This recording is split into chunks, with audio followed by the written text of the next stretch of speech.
Hi there, let's get started. This is an original story from Hidden Revenge Family, and it took a turn you truly didn't see coming.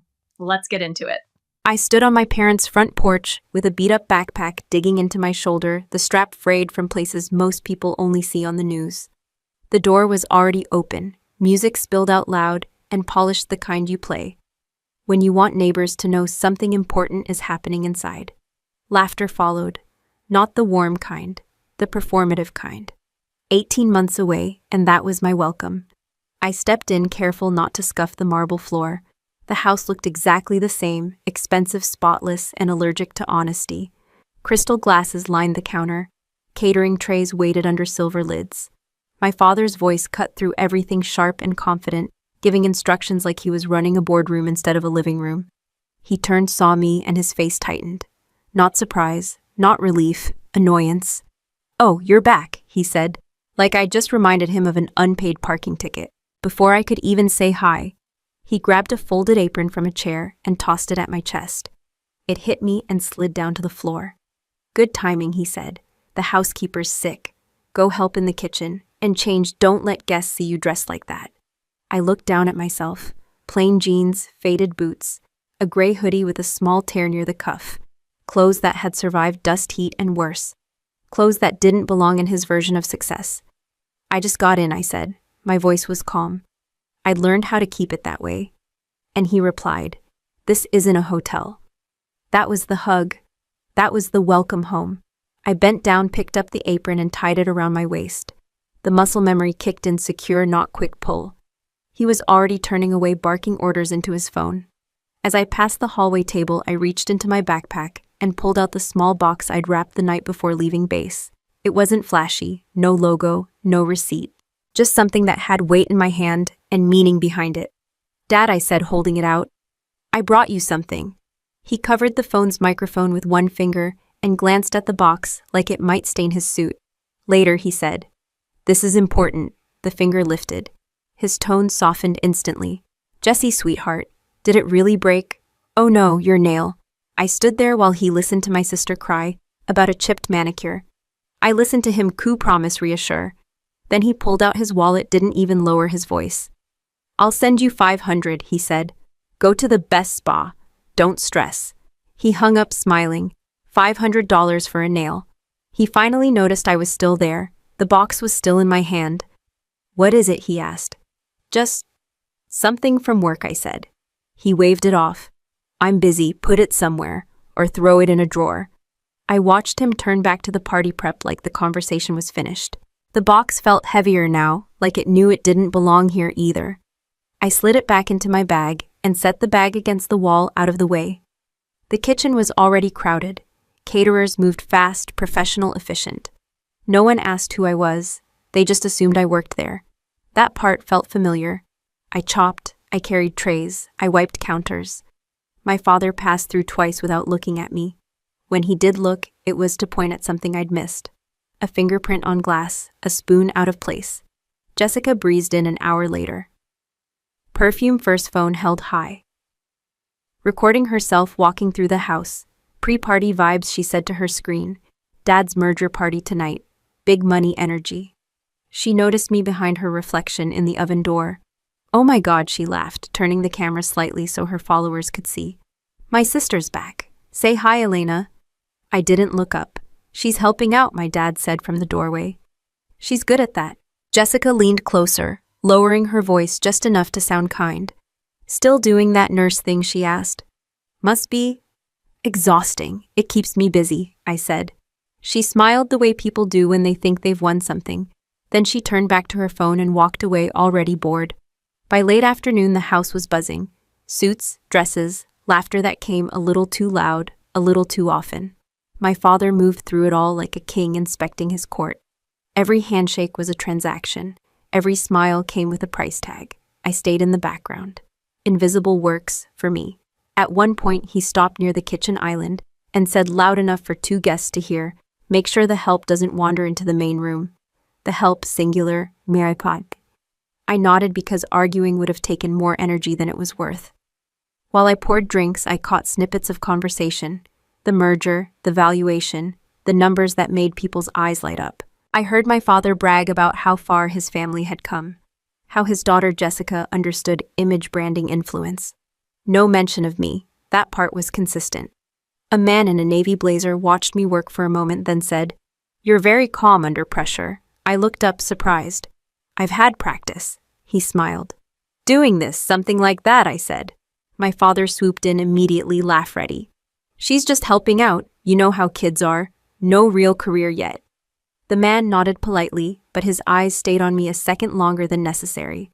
My father waited until he left, then leaned in. "Don't oversell yourself," he said quietly. "People here matter." I met his eyes. "So do I." He scoffed. "If that were true, you wouldn't be wearing an apron in my kitchen." That one landed. Not because it was new, but because it was familiar. The kind of line you hear so often it almost starts to sound factual. Almost. As the sun dipped lower, I stepped outside for a moment just to breathe air that didn't smell like money and pretense. I rested my hands on the railing and let the noise fade behind me. Here's the thing people don't tell you sometimes. The hardest room to walk into isn't the one full of strangers. It's the one full of people who decided who you were years ago and never bothered to update the file. Have you ever walked back into a place you came from and realized they didn't miss you? They just missed controlling the version of you they understood. I pushed the patio door closed behind me and let the noise hit my ears again.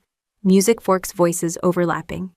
I wiped my hands on the apron and went back inside because standing still outside doesn't change anything. Dinner started exactly on time. That mattered to my father. Punctuality, optics control. Long table, white linens, chairs arranged like a seating chart for influence. I stayed near the kitchen, refilling glasses, clearing plates before anyone had to ask. Jessica arrived late on purpose. She always did. Entrance timing was part of her brand. She swept in wearing something expensive and uncomfortable, arm looped through a man who smiled too much and blinked too often. Her fiancé. The one everyone called self-made. The one whose watch looked real if you didn't stare too long. "Sorry we're late," she said. "Not sorry at all, traffic." My father stood to greet them like royalty. "There she is, my star." They kissed cheeks. He pulled her chair out. The man shook my father's hand with both of his. Leaning in like he wanted a secret, "Zit," my dad said to them. "Best seats." I set down bread baskets and poured wine. No one asked my name. No one needed it. Conversation rolled forward on rails. Deals, trips, private schools. Jessica laughed loudly at jokes that weren't funny. Her fiancé talked about exits and leveraging opportunities without saying anything that meant something. My father ate it up. "So proud of you," he told her, lifting his glass. "You understand value." She smiled at me across the table like she'd heard that sentence 1,000 times and never got tired of it. Someone asked what I did. It came from the far end, casual, polite. "I work in military healthcare," I said, while placing a plate in front of them. My father didn't even wait a second. "She's a nurse," he said, chuckling. "Well, more like a glorified nurse. Helps out. Nothing fancy." A few people laughed because he laughed. I kept my hand steady as I poured. "Must be rewarding," the woman said. "It is," I replied. My father leaned back in his chair. "She likes to exaggerate. You know how kids are. Thinks scrubs make them heroes," Jessica added. "At least she's employed. That's good, right?" Her fiancé nodded. "Honest work. Honest." Like it was a consolation prize. Plates clinked. Someone changed the subject to real estate. My father was back in his element, gesturing with his fork, explaining margins like he'd invented them. Halfway through the main course, he decided to make a point. "You know," he said loud enough to reset the table, "Jessica made more from one Instagram post last month than Elena makes in a year." That got attention. Jessica tilted her head modestly. "Dad," what he said. "It's impressive. She understands how the world works." A few people looked at me, then back to their plates. No one contradicted him. No one wanted to be awkward. I cleared a plate with dried sauce stuck to it. Pressure, twist, lift, easy, different paths someone offered weakly. My father waved it off. "Some paths lead somewhere, others keep you busy." Jessica's fiancé leaned forward. "You should think about pivoting," he told me. "Healthcare content does well online. Maybe you could film yourself changing bandages or something." I met his eyes. "I'm good where I am." My father smiled thinly. "Don't be sensitive. This is a big night. Tomorrow we'll have serious guests. VIPs, important people." He looked straight at me. "I don't want you talking to them," he said. They don't need to hear about that. He gestured vaguely in my direction. We're presenting a certain image. I nodded once. Understood. The relief on his face was immediate, control restored. Dessert came out, something expensive and forgettable. My father stood to toast the upcoming merger. He thanked his partners. He thanked his daughter for representing the family so well. He didn't thank the person who served the food. After dinner, people drifted toward the living room. Drinks, low music, deals whispered near the fireplace. I stacked plates and carried them away. As I passed behind my father, he caught my arm. Listen, he said quietly. Just stay out of sight tomorrow. Help where you're useful. I looked at his hand on my sleeve, then at his face. Let go, I said. He did, annoyed. Don't make this difficult. I went back to the kitchen. Later, when most of the guests had moved on to after-dinner drinks, one of my father's friends wandered in, rubbing his temples. Got a headache, he said. Do you have anything? I opened a cabinet, grabbed a glass of water, handed him a couple of pills from my bag. You carry meds around, he asked. Habit. He took them inside. You're very calm, he said. My nephew's a medic. He's the same way. That makes sense, I said. He watched me for a moment. You're not just a nurse, are you? My father appeared in the doorway like he'd been summoned by suspicion. She reads too much, he said quickly. Internet gives people ideas. The man shrugged and left. My father stayed. Don't confuse people, he said. This isn't the place. For what, I asked. For whatever you think you are. I didn't answer. By the time the last guest left, my feet hurt. Not from standing still when I wanted to walk out. Jessica breezed past me on her way upstairs, phone pressed to her ear, laughing. My father checked his watch, already planning tomorrow. I untied the apron and folded it neatly on the counter. Muscle memory again. Clean exit, no mess. As I picked up my backpack, my father glanced over. Tomorrow, he said, wear something nicer, or don't be seen. I met his eyes, calm as ever. I'll manage, I said. And I meant it. I woke up early without an alarm the way I always do. Habit doesn't turn off just because you're sleeping under your childhood roof. I showered, changed into clean jeans and a plain shirt, and stepped downstairs before the house filled with noise. The backyard was already active. Tables were being repositioned, flowers trimmed. The gardener worked near the hedges, moving fast, focused on making everything look perfect for people who wouldn't notice the details anyway. My father stood on the patio with his coffee, issuing instructions like a general who'd never seen a battlefield. Careful with those roses, he said. They cost more than your truck. The gardener nodded and kept cutting. I was pouring myself water when I heard the sound, metal slipping, a sharp intake of breath, then a wet thud that doesn't belong in a quiet morning. The gardener dropped his shears. Blood hit the stone. It wasn't dramatic, no screaming, just a deep slice across the palm opening, fast, red, and heavy. He froze, eyes wide, not sure what to do with his own hand. My father recoiled like the blood might jump. Jesus, he snapped. Be careful, you're getting it everywhere. The gardener wrapped his other hand around the wound, already losing color in his face. I was moving before anyone told me to. Sit, I said, grabbing a towel from the counter on my way out. Now. He hesitated. People always do. Authority doesn't come from volume. It comes from certainty. He sat. I knelt, took his hand, applied pressure exactly where it needed to be. Firm, direct, no wasted motion. How long ago, I asked. Just now, he said, breathing too fast. Good, I replied. You're going to be fine. Blood soaked through the towel, almost immediately. Deep cut, clean edge, nasty angle. My father hovered behind me, irritated. Do you have to do this here? It's making a mess. Get me clean water, I said without looking up.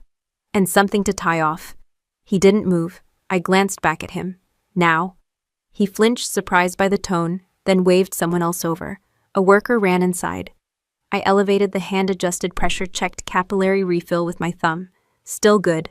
The gardener watched my face like it was a monitor. You feel dizzy, I asked.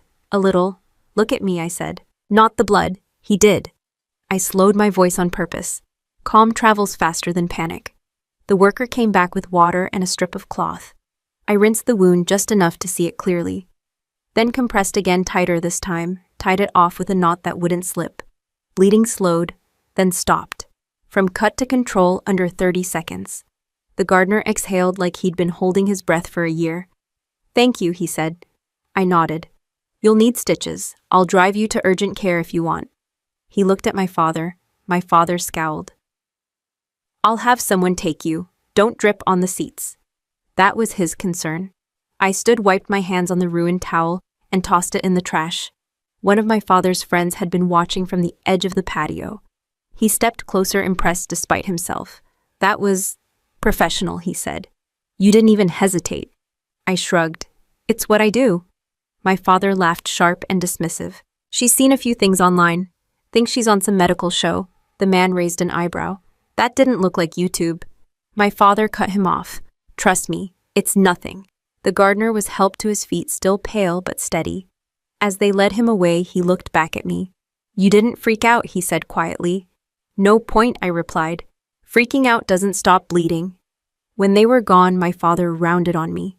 You embarrassed me, he said. I blinked.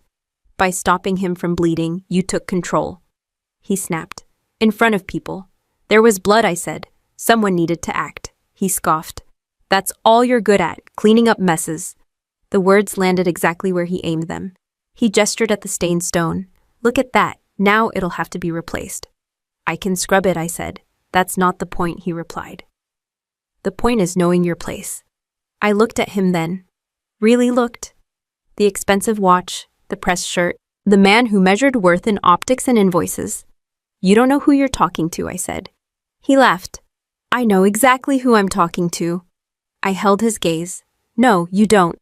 For a split second, something flickered across his face.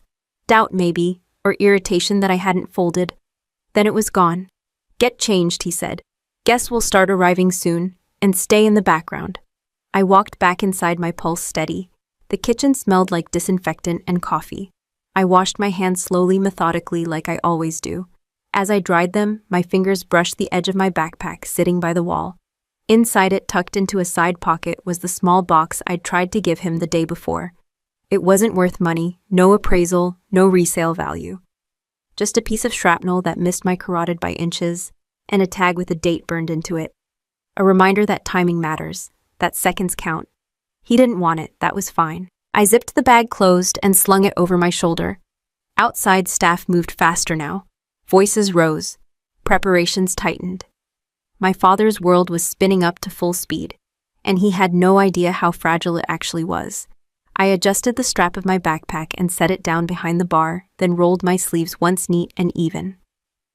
The house had shifted gears without asking my permission. What had been preparation was now performance. Cars lined the driveway, engines idled, doors opened and closed in soft, expensive thuds. Voices carried in controlled bursts, people warming up their personalities before stepping inside. My father straightened his tie in the hallway mirror and smiled at his own reflection like it was an accomplice. Remember, he said without turning around, you're helping tonight. Drinks, glasses, nothing else. I nodded. Words would have been extra. He stepped outside to greet the first wave of guests, posture, tall laugh, ready. Every handshake came with a name drop. Every hug landed half a second longer than necessary. This was his natural habitat. I stayed behind the bar, lining up bottles by height, labels forward. Whiskey, vodka, gin, muscle memory again. Control where you can find it. People flowed in, suits, dresses, perfume layered over money. I poured drinks and slid them across marble, my eyes up just long enough to meet theirs, then down again. Invisible but efficient. That combination makes people comfortable. Jessica appeared halfway through the crowd, already holding her phone up, narrating something to an audience that wasn't there. Big night, she said to no one in particular. Dad outdid himself. She leaned against the bar, blocking access to the ice. Can I get a red, the good one? I poured it. She watched me like I was part of the decor. You're really leaning into the help role, huh? I handed her the glass. Someone has to make sure things run smoothly. She smirked. Just don't embarrass us. I met her eyes. I won't. She laughed, satisfied, and drifted back toward the living room. My father clinked his glass to get attention. Friends, he announced, voice carrying, thank you all for coming. Tonight means a lot to me. Applause followed. Polite. Calculated. There's someone special joining us later. He continued. A man whose presence alone elevates any room. That got murmurs. A true patriot, he said. A leader, a 4-star general. The room leaned in. I paused mid-pour just long enough to register the words, then finished filling the glass. Ice cracked. Liquid settled. Nothing in my hands shook. Jessica gasped theatrically. "Dad, you didn't tell me that." My father smiled. I wanted it to be a surprise. A few guests whispered names. Speculation bloomed. Military titles have that effect. Rank travels faster than truth. Someone near the bar asked, "Which general?" My father waved a hand. "You'll see." He moved through the room, basking in the curiosity. I stayed where I was. Bars are good places to watch people reveal themselves. Alcohol speeds it up. As the night deepened, the anticipation thickened. Guests checked their watches. Conversations kept circling back. "Do you think he'll actually come?" He wouldn't say it if it wasn't real. He's got connections. My father soaked it in, occasionally glancing at the door, like it owed him something. I kept pouring. At one point, he appeared behind the bar, lowering his voice. "When he arrives, you stay here." "Of course," I said. "I mean it," he pressed. "Do not approach him. Do not speak unless spoken to. This isn't your world." I set a glass down and looked at him. "I understand." He searched my face, suspicious, then nodded and walked away. Minutes later, Jessica came back annoyed. "Why is it taking so long?" she asked. "My followers are getting bored. Important people don't rush," I said. She rolled her eyes. "You always say things like that." The front door opened again. A ripple moved through the room, but it was just another investor. The collective disappointment was almost funny. I wiped the counter, slow and deliberate. When the real arrival happened, there was no announcement, just a shift. The room went quiet in stages, like sound being dialed down instead of cut off. Conversations thinned. People turned. Two men entered, first alert without being obvious. Suits that fit too well. Eyes that tracked exits automatically. Then he walked in. Tall, straight-backed. Hair silver at the temples. Not flashy. No medals. No need. My father rushed forward, practically vibrating. "General Thorne," he said, voice suddenly softer, smaller. "What an honor," the general nodded once. "Mr. Vance," no smile, no handshake linger, just acknowledgement. Guests parted to make space. Phones lowered.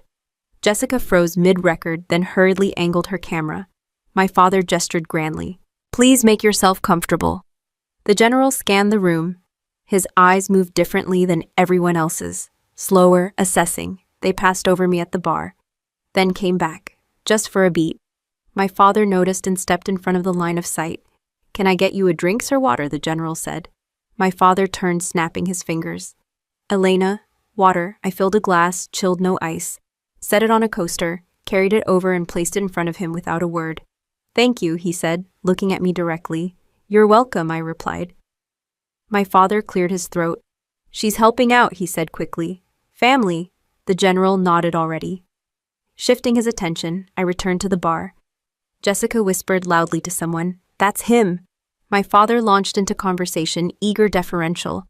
He talked about business, about patriotism, about values. The general listened, expression unreadable. At one point, the general asked, "You said your daughter serves." My father laughed, a practiced sound. "Oh, she's a nurse. Helps out on bases. Nothing major." The general's eyes flicked toward the bar again. I kept pouring. "Good of her to support," the general said. "Of course," my father replied. "But I didn't bring her out. No need to distract you with that." I felt my jaw tighten, then relax. Control.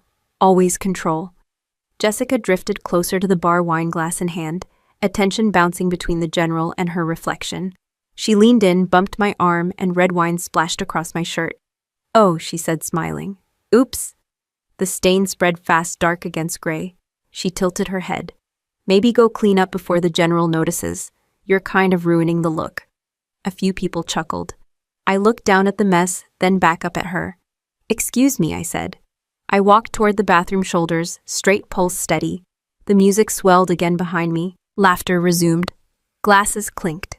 As I closed the door and turned on the sink, I caught my reflection in the mirror, wine on my shirt. Blood still under my nails. No one had noticed. I washed my hands carefully, scrubbing until the water ran clear. Then I looked up again and stepped back into the noise.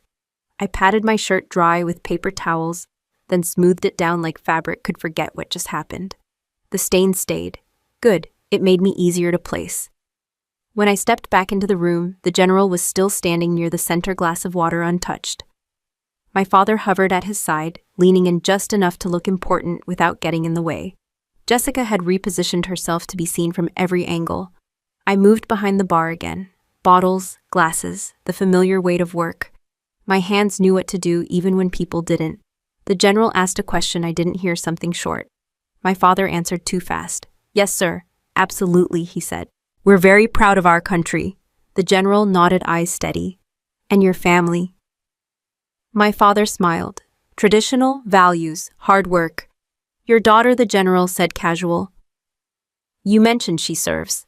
My father laughed lightly. "Oh, that. She's around, helps out, nursing, you know how it is." "I do," the general replied. My father seized the opening. "She's not, how do I put this, not exactly in your line of work, sir. More support staff. I didn't want to bring her up and waste your time." The general's gaze slid past him straight to the bar. I kept my posture neutral. Eyes down, pour, slide, reset. "You don't waste my time," the general said. His voice wasn't loud. It didn't need to be. My father flushed. "Of course not, I just meant—" The general raised a hand.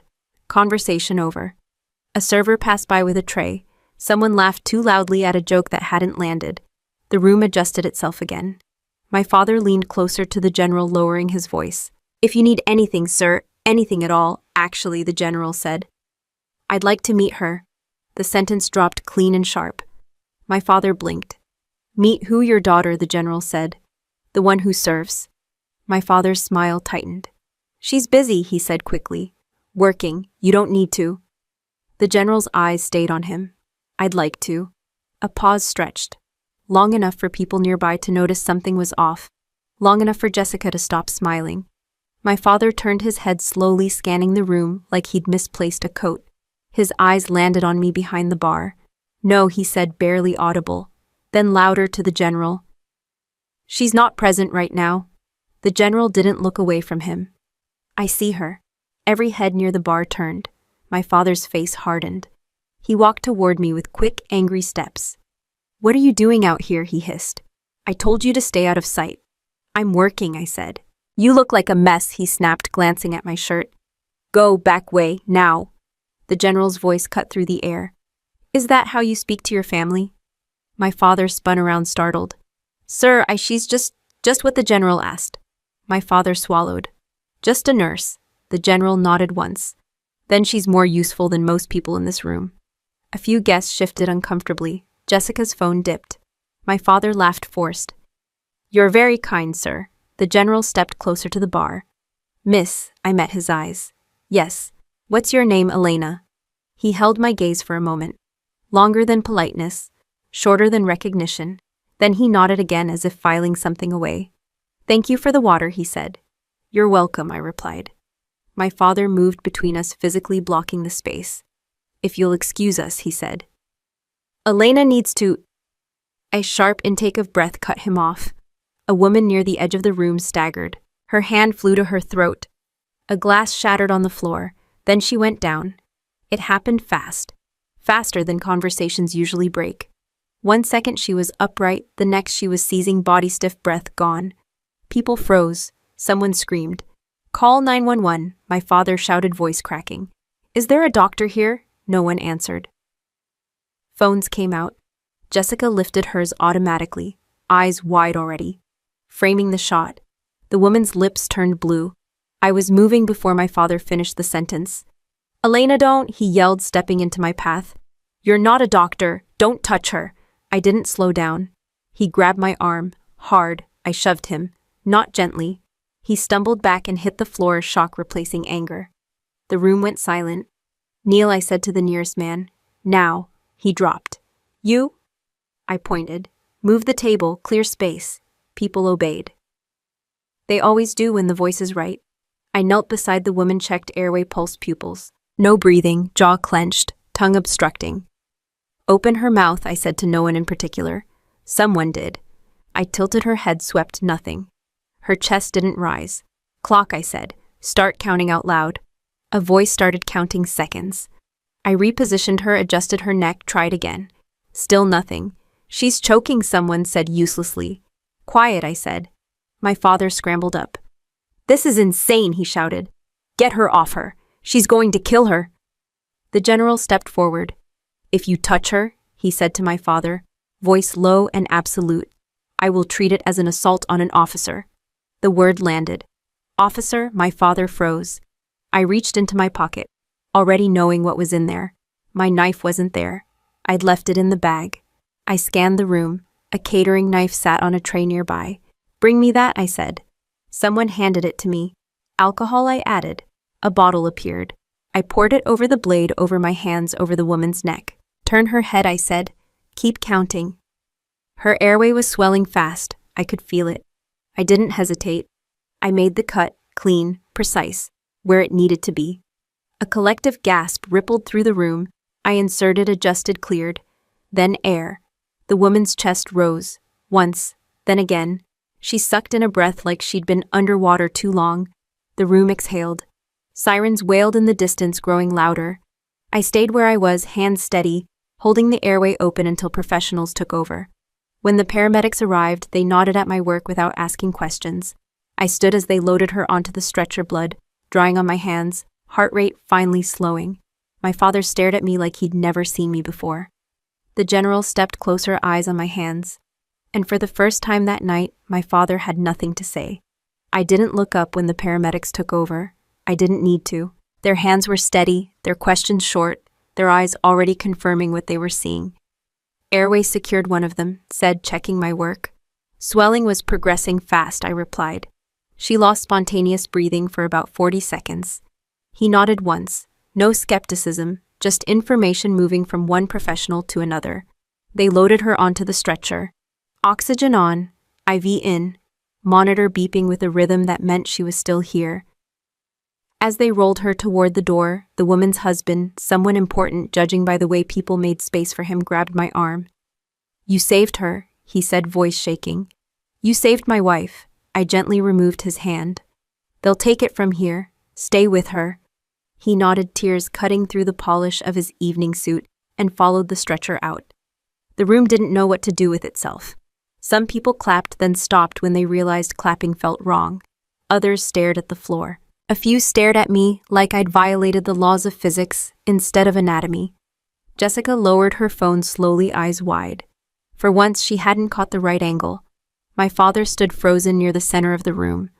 Mouth slightly open, color drained from his face. He looked smaller without his voice. I set the knife down carefully on the tray. Blood had dried along the handle. I wiped my hands with a towel, slow, methodical. No rush now. The rush was over. The general stepped closer. He didn't say anything at first. He just looked at my hands, then my face. "How long?" he asked quietly. "Since she went down to restored airway," I said. "About 2 minutes." He nodded. "Under pressure." "Yes, sir." My father found his voice. "Sir, this was reckless," he said, trying to stand tall again. "She had no authorization." If something had gone wrong, the general turned his head toward him, and the rest of the sentence died on my father's tongue. "What would you have done?" the general asked. My father hesitated. "Called emergency services. They arrived," the general said. After, silence stretched. "You told me she was a nurse," the general continued. My father forced a laugh. "That's what she is." Technically, the general repeated. He looked back at me. "Where did you learn that procedure?" "Combat trauma rotation," I replied. Repeated exposure. A ripple went through the guests. "The word combat does that." My father snapped. "She exaggerates."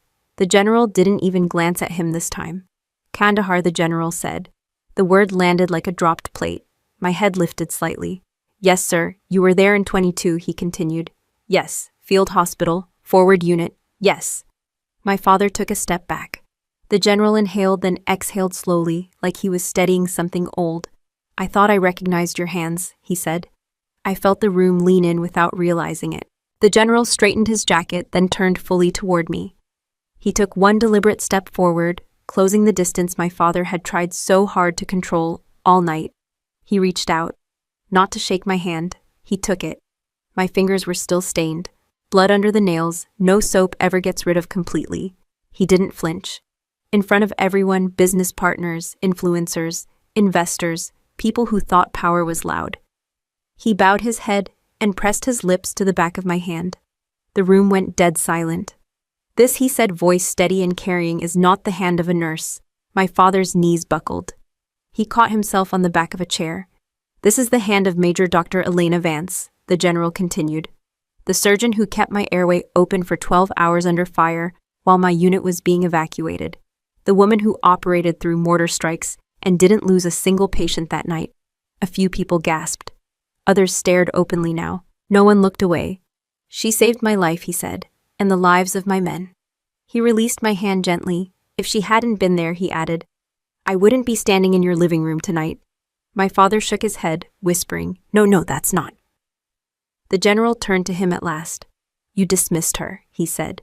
You ordered her out of sight. You called her a glorified nurse. My father tried to speak. No sound came out. The general scanned the room. Let me be clear, he said. If any of you are here because of respect for service, courage, or competence, this is what it looks like. Eyes shifted. People recalculated. I finally pulled my hand back and wiped it on the towel, not because of the blood, but because I needed something familiar to hold. My father lunged toward me, desperate. Elena, he said. Voice cracking, I didn't know. You should have told me. I looked at him. Really looked. I tried, I said. Jessica pushed forward, face pale. Dad didn't mean it like that, she said quickly. We're proud of you, we just stop, I said. The word wasn't loud. It didn't need to be. The general turned to me. Are you finished here, he asked. I glanced around the room. The overturned chairs, the spilled wine, the faces that had decided my worth 5 minutes ago. Yes, I said, I am. He nodded once. Then let's go. He motioned toward the door. A vehicle waited outside, engine already running. As I walked past my father, he reached for me again. Please, he said, we can talk. I didn't slow down. I don't belong here, I said. You were right about that. The general held the door open. Cool air rushed in, cutting through perfume and panic. I stepped out without looking back. And for the first time since I'd arrived, the noise stopped following me. The night didn't end when I stepped outside. It just moved faster inside without me. I felt it before I heard it, the shift that happens when people realize they bet on the wrong thing. The kind of silence that isn't calm, just empty. The general walked a half step behind me, not escorting, not guarding, just present. The car door closed. The engine idled. Behind us, the house was still lit up like nothing had happened, but the sound had changed. Voices weren't confident anymore. They were sharp, defensive. The general didn't ask where I wanted to go. He didn't need to. You did exactly what you were trained to do, he said, eyes forward. Under worse conditions than this. I nodded. It wasn't complicated. It never is, he replied. It's just hard. Inside the house, my father finally found someone who would listen. This is a misunderstanding, he said loudly. Too loudly. She never told us. How was I supposed to know one of his partners? Someone who'd been smiling all night looked at him with a different expression now. Cooler, measured. You called her a glorified nurse, the man said. In front of everyone. My father waved his hands. That was family talk. You know how daughters exaggerate their importance. The man didn't smile. She didn't exaggerate anything. Another voice joined in. You let her serve drinks while she had blood under her nails. Someone else added. The general heard you lie. That word hung in the air. Lie. Jessica tried to regain control, phone back in her hand. Voice trembling but practiced. Guys, let's not overreact, she said. This is still a great opportunity. My dad's company. A woman cut her off. You filmed a medical emergency. Jessica froze. I didn't post it. But you thought about it, the woman said. That's enough. My father's assistant pulled him aside, whispering urgently. My father shook his head in denial, then laughed like that might fix it. No, he said. This doesn't change anything. The merger's already in motion. The assistant swallowed. They're pulling out. What, my father snapped. Both firms, the assistant said. They don't want to be associated with this. This, my father echoed. The assistant gestured vaguely toward the door, toward me, toward the general, toward the truth. My father staggered back a step. Jessica rushed to him. Dad, it's fine, she said. We can handle this. Elena can help. She owes us. That word didn't travel far before it died. The general's aide stepped inside, briefly phoned to his ear. He listened, nodded once, then spoke quietly to the general. Confirmed, the aide said. Contract withdrawn. The general didn't react. He didn't need to. My father heard anyway. He broke. Elena, he shouted, rushing toward the door. Wait, please. I stopped. Not for him. For myself. I turned. He stood there, tie loose hair out of place, eyes frantic. The man who'd always been so sure of his place now looked unmoored. I didn't know, he said again, desperate. If I had known... You did know, I said calmly. You just didn't care. That's not fair, he snapped. I pushed you. I was motivating you. I shook my head. You erased me. Jessica pushed past him, tears streaking her makeup. Please, she said, grabbing my arm. My fiancé's gone. He emptied the accounts. I need help. I gently removed her hand. That's between you and your choices. She stared at me like I'd spoken another language. We're family. You've never treated me like it, I replied. My father stepped closer, lowering his voice. We can fix this, he said. Come back inside. Talk to them. Tell them you forgive us. I looked at the room behind him. The people who wouldn't meet my eyes now. The ones recalculating how close they'd stood to him. I don't forgive lies, I said. I move on from them. The general waited without rushing me. That mattered. My father's voice cracked. I was proud of you. I just didn't know how to say it. I met his eyes steady. Pride without respect is just noise. He opened his mouth, closed it, nodded weakly like he was agreeing with something too late to change. Jessica sobbed quietly. Phone forgotten in her hand. I turned away. The general opened the car door again. I got in. The seat was cool, clean, real. As we pulled away, I saw the house shrink in the side mirror. Lights still on, party still breathing barely. My father stood in the doorway, smaller than he'd ever been. The general spoke after a moment. You didn't owe them anything. I know, I said.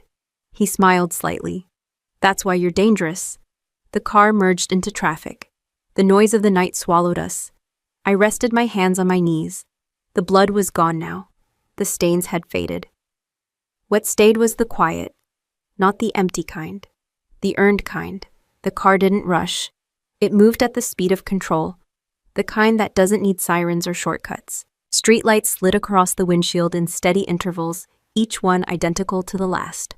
I watched my hands as they rested on my knees. Clean now, no blood, no shaking, just hands. The general broke the silence first. You know, he said, there are rooms where metals matter, and rooms where hands matter more. I glanced at him. Tonight wasn't either of those rooms. He gave a quiet smile. No. It was a room where character finally had nowhere to hide. We stopped at a light. His phone buzzed once. He didn't answer it. They'll talk, he continued. They always do. But by morning, the story won't be about you saving a life. It'll be about why they missed it. That's fine, I said. I don't need the story. I know, he replied. That's why it sticks. We drove a few more blocks before he spoke again. Where are you headed? Anywhere quiet, I said. He nodded. There's a guest house near the base. Secure, no questions. That works. The car turned.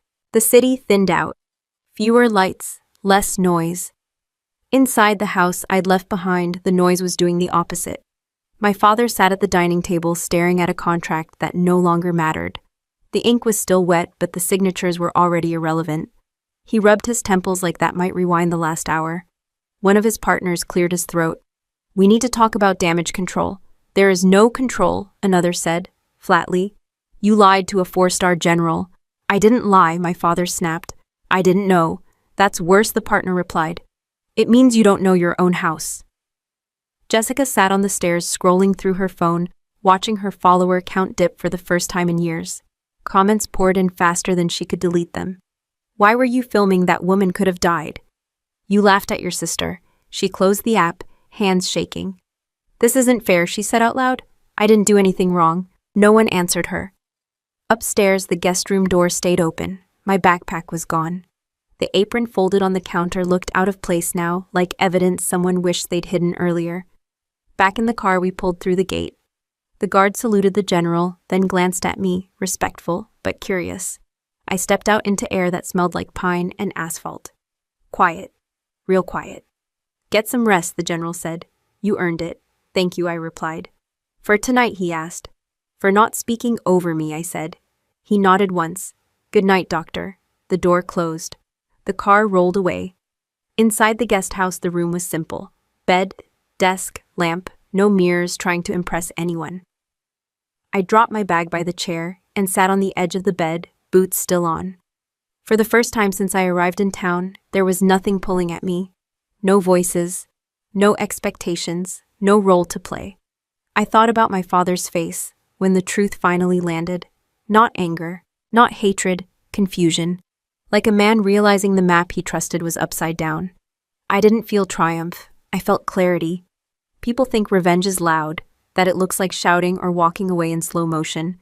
Most of the time it's quieter than that. It's the moment someone sees exactly what they chose to ignore, and you don't rush to comfort them through it. My phone buzzed. A message from an unknown number. "Elena, it's Dad. Please call me." I stared at the screen for a long second. Then I set the phone face down on the desk. Boundaries aren't punishment. They're maintenance. I showered, changed, and lay back on the bed, hands folded over my stomach. Sleep didn't come right away, but it hovered close, patient. Somewhere across town, my father was still trying to explain himself to people who no longer needed him. Somewhere else, Jessica was drafting an apology she didn't understand yet. And here in a quiet room with no audience, I finally let my shoulders drop. Not because I'd proven anything, but because I didn't have to anymore. Morning didn't come with drama, it came with quiet. I woke before sunrise the way I always do, and sat on the edge of the bed long enough to let my body catch up with the fact that nothing was wrong. No alarms, no incoming fire, no voices telling me where to stand. My phone was still face down on the desk.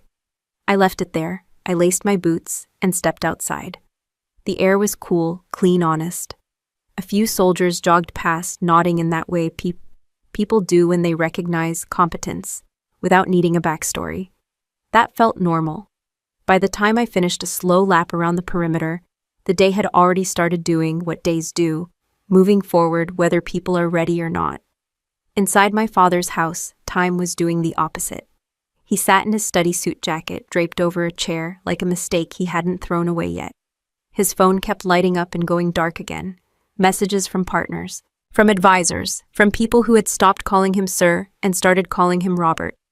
The merger was officially dead by noon, not postponed, not under review, dead. One firm cited reputational risk. Another didn't bother with an explanation. They didn't have to. Everyone in that room the night before had seen the same thing, a man who didn't recognize value when it stood in front of him, bleeding and saving lives. That story traveled fast. By mid-morning, articles started popping up online.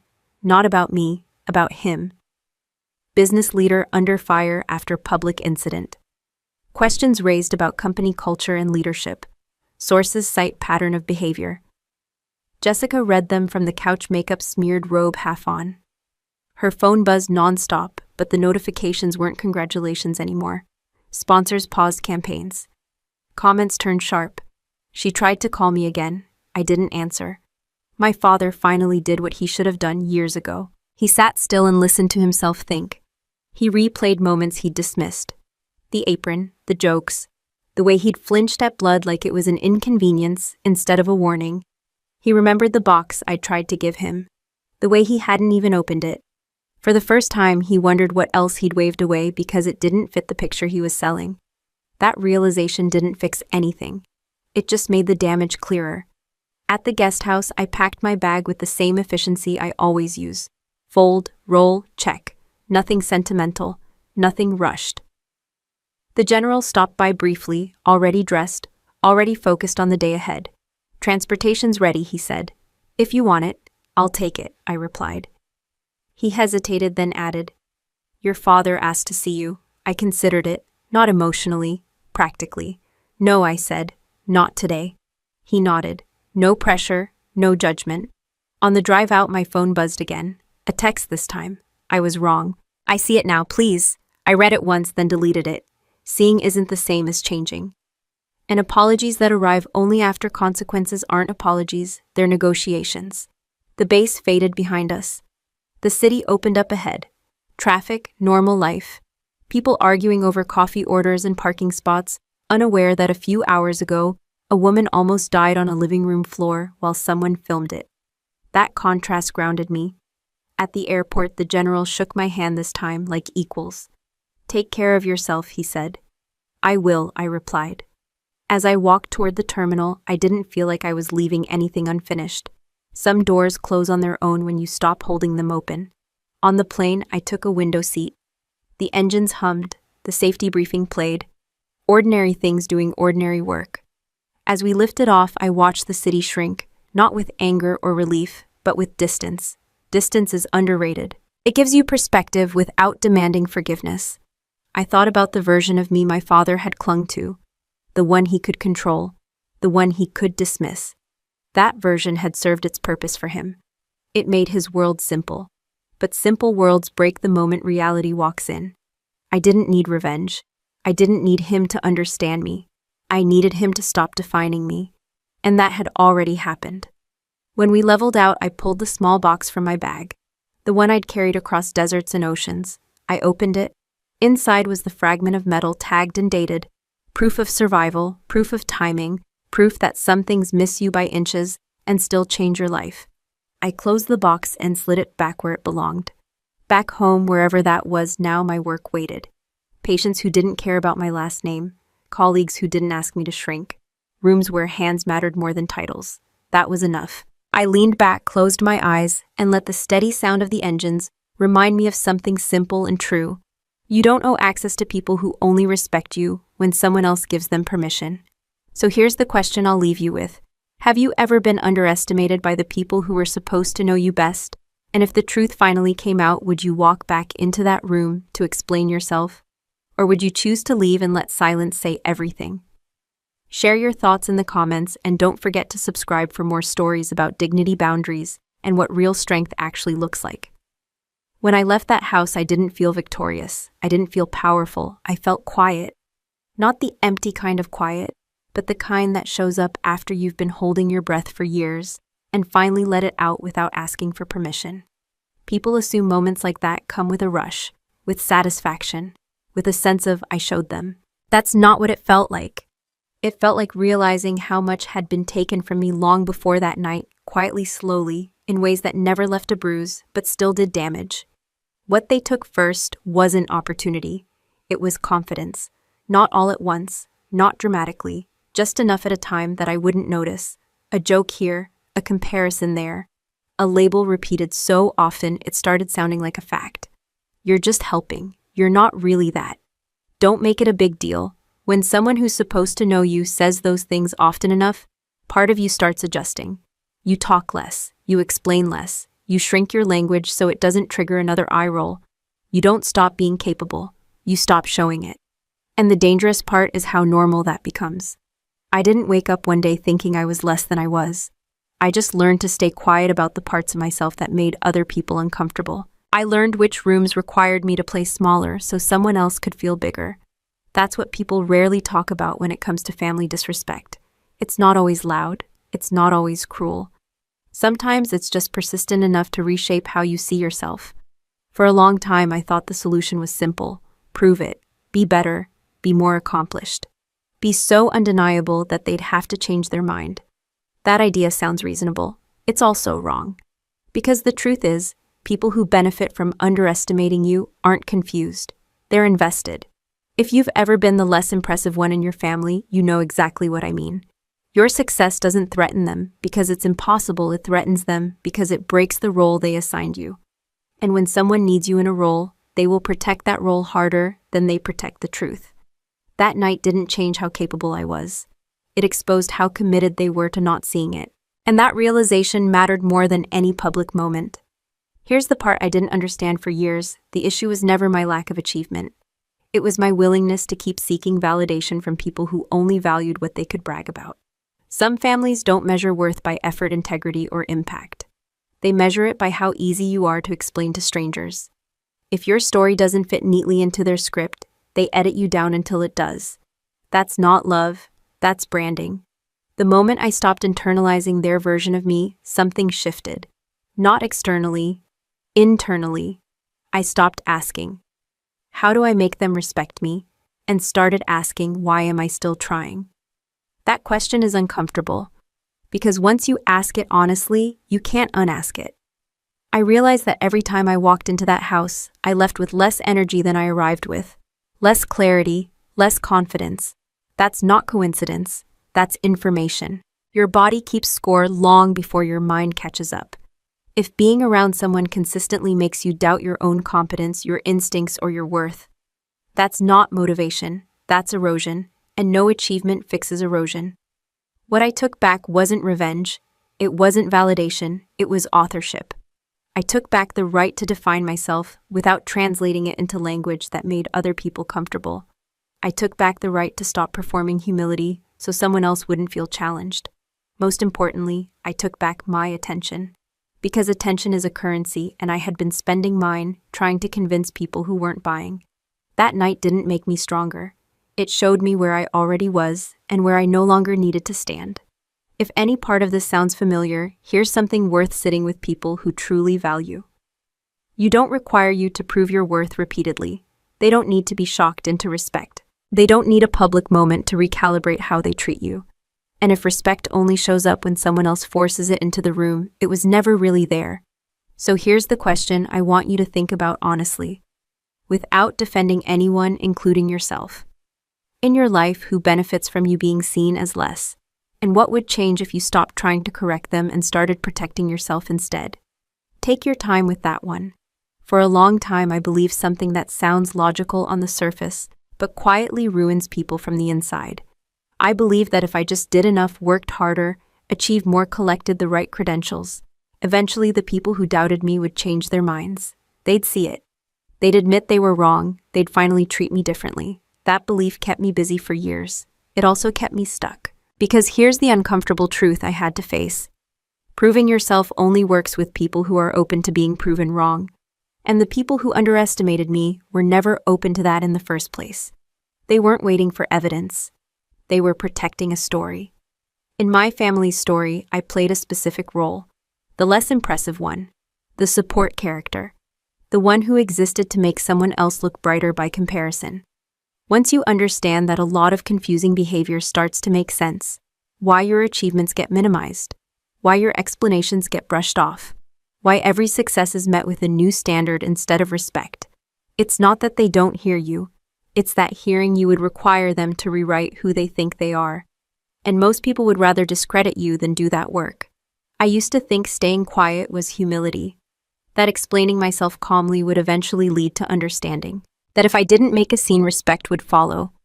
What I didn't realize was that my silence was being interpreted as agreement. Every time I swallowed a comment, I reinforced the version of me they preferred. Every time I explained instead of setting a boundary, I taught them that access to me was unlimited. That night changed something, not because I spoke up, but because I didn't explain. I didn't announce who I was. I didn't defend my competence. I didn't argue with the labels they'd given me. I just acted. And when the truth became unavoidable, I didn't rush to manage anyone's feelings about it. That's when the power shifted, not because I finally proved myself, but because I stopped trying to. Here's the part people rarely tell you: the moment you stop proving yourself, some people will get angry, not confused. Angry. Because your effort was never about clarity. It was about control. When you keep explaining yourself, you're still participating in their framework. You're still asking for permission to be taken seriously. You're still treating their approval like a finish line. When you stop, you change the rules of the interaction. That's why silence feels threatening to people who rely on hierarchy. Silence removes their leverage. Boundaries do the same thing. I used to think boundaries were aggressive, like walls you throw up when you're done with someone. In reality, boundaries are just clarity with consequences. They sound like, I'm not discussing this. That doesn't work for me. I'm not available for that conversation. No speeches, no justification, no emotional labor attached. And here's what surprised me most. The people who respected me didn't need boundaries explained to them. They adjusted immediately. The people who pushed back were the ones benefiting from the lack of them. That's how you know which relationships are built on mutual respect and which ones are built on access. There's a quiet confidence that comes from no longer auditioning for understanding, from letting people sit with their discomfort instead of rushing to soothe it. I didn't become colder, I became clearer. And clarity attracts a different kind of respect. Not the kind that comes with applause or public gestures, but the kind that shows up consistently, privately, and without conditions. If you're listening to this and thinking, but if I don't explain myself, they'll misunderstand me, let me offer you this. People who want to understand you don't need endless explanations. People who don't will use your explanations against you. At some point, you have to decide whether your energy is better spent clarifying your value or protecting it. For me, that decision came the moment I realized how peaceful it felt to stop trying to be seen by people who were committed to misunderstanding me. That peace wasn't passive, it was earned. So if you're still stuck in the cycle of proving, ask yourself this.